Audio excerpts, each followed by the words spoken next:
Hey everyone, welcome back to my another new mini blog.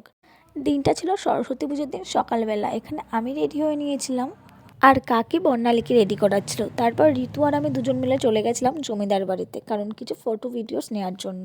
দেন জমিদার বাড়ি থেকে বেরিয়ে আমরা চলে গেছিলাম ক্যাফের দিকে, কারণ ওখানে প্রিয়া আর রনি আমাদের জন্য ওয়েট করছিল। তারপর এখানে আমরা সবাই একটু বসে চাটা খাচ্ছিলাম। দেন ওখান থেকে বেরিয়ে আমরা গেছিলাম কলেজের ভেতরে।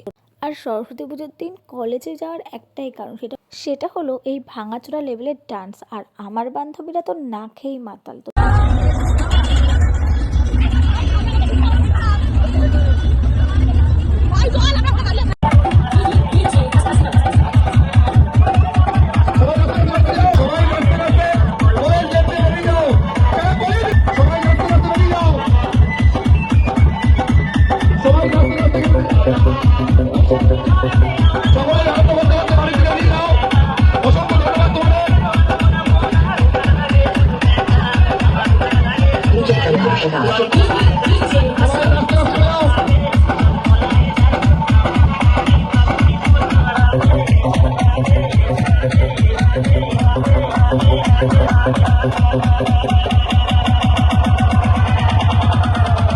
আজকের ভিডিওটা এই পর্যন্তই। দেখা হচ্ছে নেক্সট কোনো ভিডিওতে।